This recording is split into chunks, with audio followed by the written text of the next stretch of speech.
नमस्कार और स्वागत है आज की इस खास बातचीत में। आज हम एक बहुत ही दिलचस्प चीज पर बात करने वाले हैं, ब्रेन पेज एडेड टाइम या बीएटी। ये सीखने में जो वक्त लगता है ना, उसको और ज्ञान को समझने का एक बिल्कुल नया तरीका है। और इसका आधार है शिव नारायण का एक लेख, ब्रेन पेज एडेड टाइम, ज्ञान हस्तांतरण में समय का वास्तविक मूल्य। ये टेक्शिला पेज पर है। हमारा इरादा ये है कि हम समझें कि ये बीएटी वाला जो आइडिया है, ये जो हमारी पारंपरिक पढ़ाई है ना, जहां बस घंटे गिनते हैं, उसको कैसे चुनौती देता है और सीखने का जो पूरा अनुभव है उसे कैसे सच में बदल सकता है।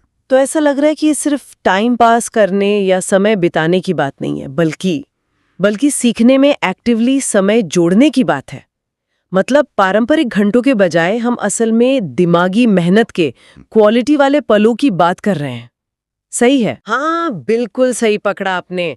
यही इसका बिल्कुल कोर आइडिया है।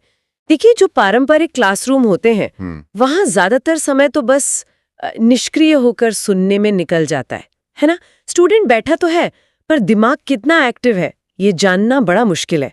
यहीं पर लर्नोग्राफी, जो इस लेख का बेस है, वो बीएटी का विचार लाती है।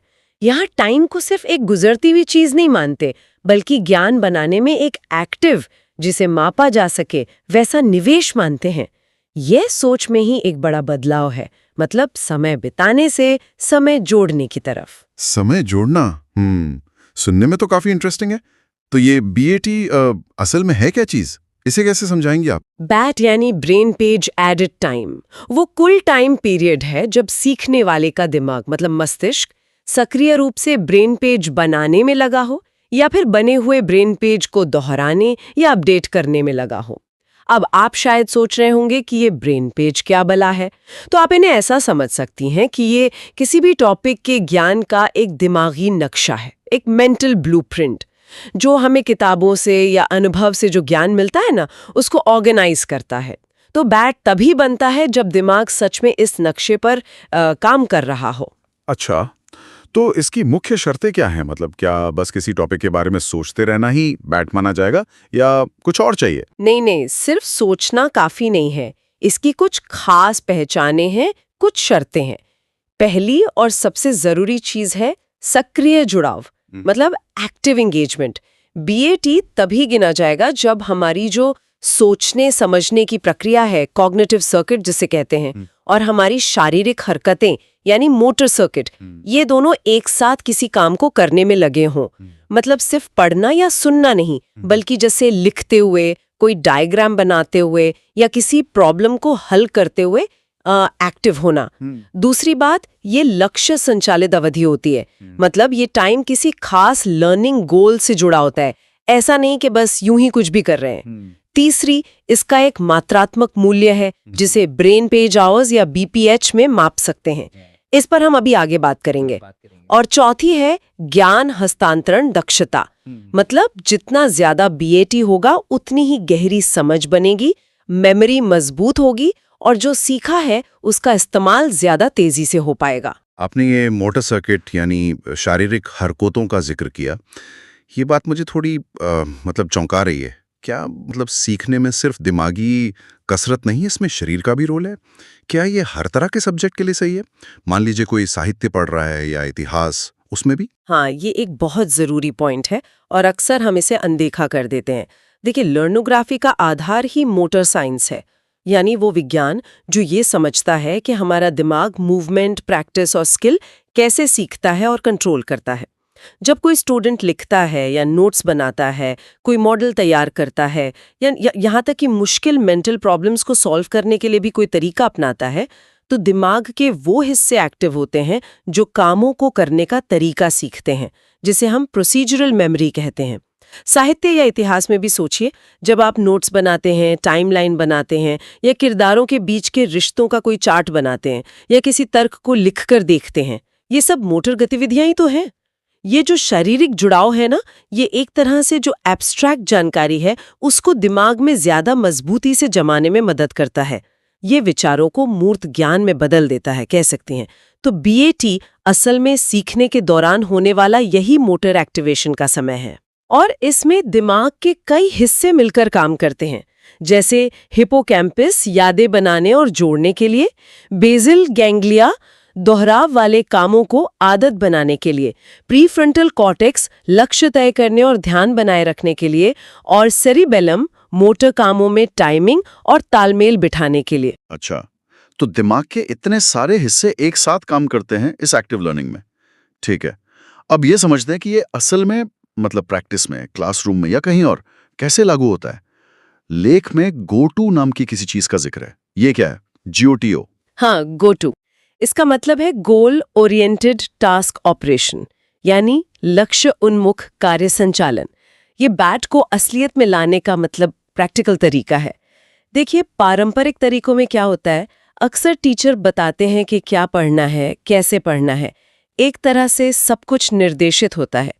गो टू इसके थोड़ा उलट है। यहाँ सीखने वाला पहले खुद स्पष्ट लक्ष्य तय करता है। हो सकता है किसी स्पेक्ट्रम बुक से या सिलेबस से। स्पेक्ट्रम बुक मतलब कोई खास तरह की किताब? हाँ, लेख में इसका जिक्र शायद ये ज्ञान की परिभाषाओं या कोर कॉन्सेप्ट्स का कोई स्रोत हो सकता है। तो सीखने वाला लक्ष्य तय करता है, फिर उस बड़े लक्ष्य को छोटे छोटे संभाले जा सकने वाले कामों या मॉड्यूल्स में तोड़ता है। और फिर उन छोटे छोटे थमों पर वो एक्टिवली काम करता है, मतलब लिखकर या कुछ बनाकर। बिल्कुल। फिर वो उन कामों को सक्रिय समस्या समाधान और मोटर जुड़ाव के जरिए पूरा करता है, जैसे लिखना, कैलकुलेशंस करना, कोई मॉडल बनाना वगैरह। हर काम जो पूरा होता है वो BAT की एक तय मात्रा उसमें जोड़ देता है। टेक्सुला मॉडल, जिसका लेख में जिक्र है, वो इसी GOTO तरीके का इस्तेमाल करता है ताकि सीखने वाले की जो प्रेरणा है, काम करने की उसकी क्षमता और टाइम का अनुशासन, ये तीनों चीजें एक साथ चलें, सिंक में रहें। इससे सीखने वाले को अपनी प्रोग्रेस पर ज्यादा कंट्रोल मिलता है। लेकिन क्या ये तरीका हर किसी के लिए काम करेगा? मतलब इसमें तो काफ़ी ज़्यादा सेल्फ डिसिप्लिन चाहिए होगा ना, प्लानिंग भी करनी पड़ेगी। कुछ लोग शायद वो पारंपरिक गाइडेड तरीका ही पसंद करते हो। हाँ, ये सवाल बिल्कुल जायज़ है। ये बात सही है कि गो टू में सीखने वाले से ज़्यादा सक्रियता और जिम्मेदारी की उम्मीद होती है। शुरू में शायद थोड़ा मुश्किल भी लगे, खासकर उन लोगों को जिन्हें स्ट्रक्चर्ड निर्देशों की आदत है। लेकिन इसका फायदा ये है कि ये सीखने वाले को सीखना सिखाता है, मतलब लक्ष्य बनाना, प्लान करना और उसे पूरा करना। ये एक मेटा लर्निंग स्किल है जो आगे चलकर लंबे समय में बहुत काम आती है, और धीरे धीरे ये प्रोसेस ज़्यादा नेचुरल और फायदेमंद लगने लगता है। ठीक है, मैं समझा। तो गो टू वो तरीका है जिससे BAT बनता है। अब सवाल ये है कि इसे मापा कैसे जाता है। आपने शुरू में ब्रेन पैजाज या BPH का जिक्र किया था। BAT के जरिए सीखने में कितना समय प्रोडक्टिव रूप से जोड़ा गया है। ध्यान दीजिए, ये सिर्फ बिताए गए घंटों का हिसाब नहीं है। मान लीजिए कोई स्टूडेंट 2 घंटे लाइब्रेरी में बैठा रहा, लेकिन उन 2 घंटों में से सिर्फ 45 मिनट ही उसने एक्टिवली नोट्स बनाए या सवाल हल किए या कोई कॉन्सेप्ट मैप बनाया, मतलब वो काम किए जिनमें गोटो इन्वॉल्व था, तो उसने असल में 0.75 BPH जोड़े, न कि पूरे 2 घंटे।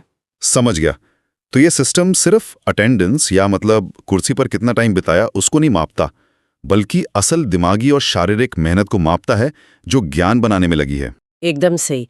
ये उपस्थिति के बजाय मस्तिष्क के सक्रिय जुड़ाव को ट्रैक करता है। और यहीं पर जो पारंपरिक शिक्षा है और ये जो BAT मॉडल, जिसे लेख में ज्ञानपीठ लर्नोग्राफी कहा गया है, उनके बीच एक बड़ा फर्क नजर आता है।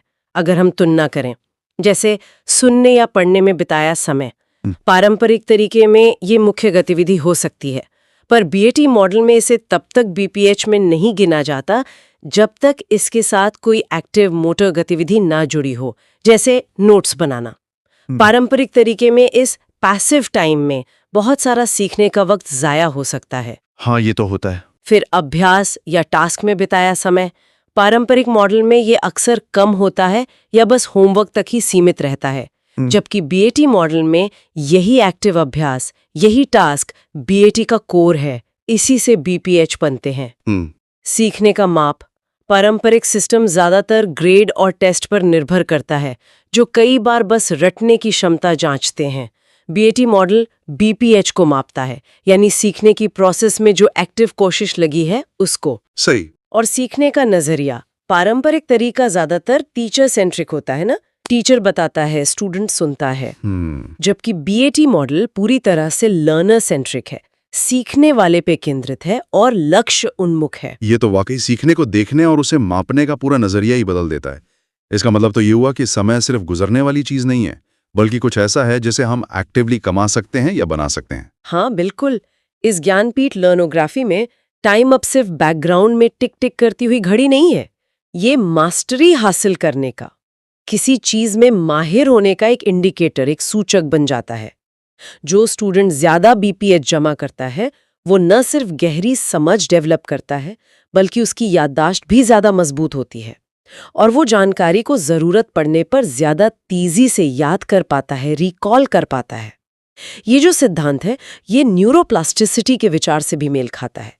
मतलब हमारा दिमाग लगातार बदलता रहता है और प्रैक्टिस और लक्ष्य उन्मुख कामों से वो खुद को और मजबूत बनाता है। यानी जितने ज्यादा ब्रेन पेज घंटे बीपीएच, जीओटी के जरिए जमा होंगे, मेमोरी उतनी ही पक्की होगी और इन्फॉर्मेशन उतनी आसानी से याद आएगी। हाँ बिल्कुल। समय यहाँ एक तरह का न्यूरल रिसोर्स बन जाता है जो सिर्फ अवधि नहीं बताता बल्कि उपलब्धि को दिखाता है।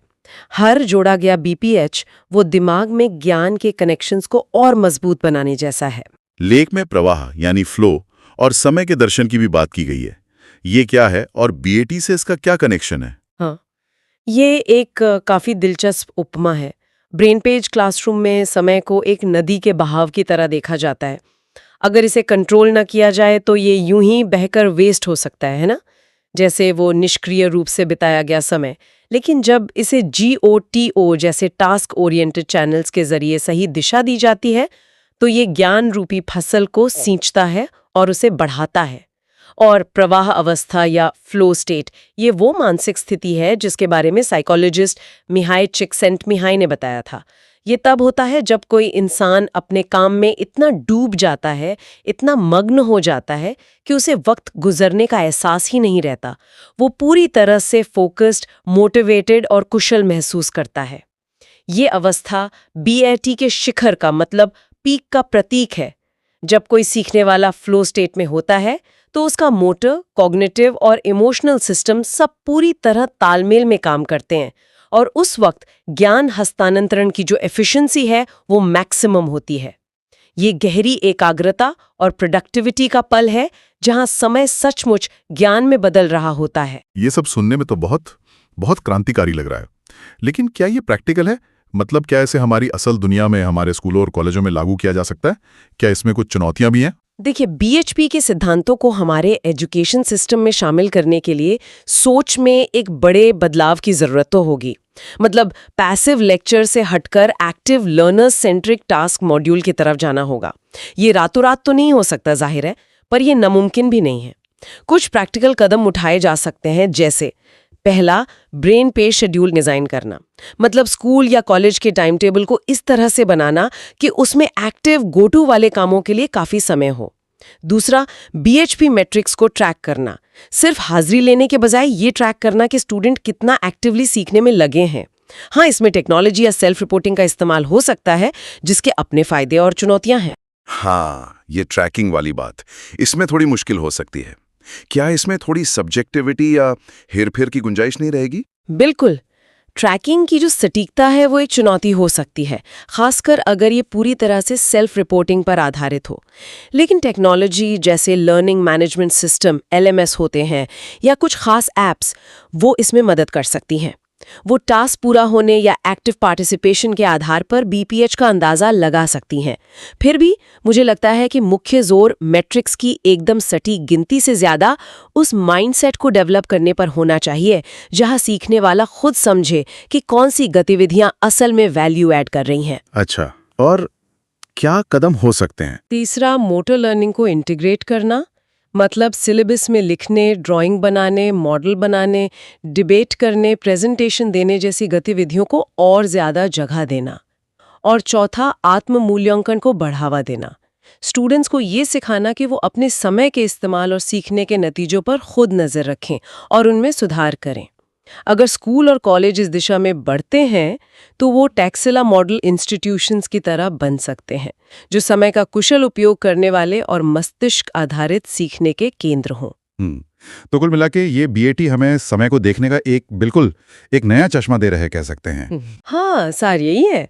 बीएटी जो गुजरते हुए पल हैं उनको लेता है और उन्हें दिमाग की मोटर, कॉग्निटिव और इमोशनल सिस्टम्स को एक साथ काम में लगाकर स्थायी मेमोरी स्ट्रक्चर्स में बदल देता है। जीओटीओ यानी लक्ष्य उन्मुख कार्य और बीपीएच यानी ब्रेन पेज आवर्स के जरिए लर्नोग्राफी समय को सिर्फ बीतने वाली चीज नहीं मानती है, बल्कि उसे प्रगति की एक ऐसी शक्ति के रूप में फिर से परिभाषित करती है जिसे मापा जा सके। इस नजरिए से देखें तो हर पल मायने रखता है, हर कोशिश सीखने का हिस्सा बन जाती है। ये एक चेन है, समय, फिर एक्टिव का जीओटीओ, उसे ब्रेन पेज का निर्माण, फिर ज्ञान का हस्तांतरण और अंत में उपलब्धि। बहुत खूब। तो आज की इस पूरी बातचीत का जो सबसे जरूरी टेक अवे है वो ये लगता है कि ब्रेन पेज एडेड टाइम या बैट ये सीखने में लगने वाले समय की हमारी जो पारंपरिक समझ है ना, उसको बिल्कुल पलट देता है। ये सिर्फ घंटों की गिनती करने के बजाय एक्टिव, फोकस्ड कोशिश और ज्ञान बनाने के उन पलों पर जोर देता है जिन्हें हम माप सकते हैं। और ये मोटर साइंस और लक्ष्य उन्मुख कामों का इस्तेमाल करके समय को एक असल कीमती चीज में बदल देता है जिसे हम खुद बना सकते हैं। और अंत में बस एक विचार छोड़ना चाहूंगी जिस पे हम सब शायद सोच सकते हैं। क्या होगा अगर हम अपने सीखने में या काम करने में या कोई भी स्किल डेवलप करने में जो समय लगाते हैं उसे सिर्फ घंटों या दिनों में ना देखकर ब्रेन पेज आवर्स या एडेड टाइम के नज़रिए से देखना शुरू करें। ये जागरूकता कि कौन सी गतिविधियां सच में हमारे ज्ञान और कौशल के ढांचे में समय जोड़ रही हैं और कौन सी बस समय काट रही हैं, ये हमारे काम करने या सीखने के तरीके को कैसे बदल सकती है। क्या ये हमें ज़्यादा उद्देश्यपूर्ण, ज़्यादा फोकस्ड और आखिरकार ज़्यादा प्रभावी बनने में मदद नहीं कर सकता? सोचने वाली बात है।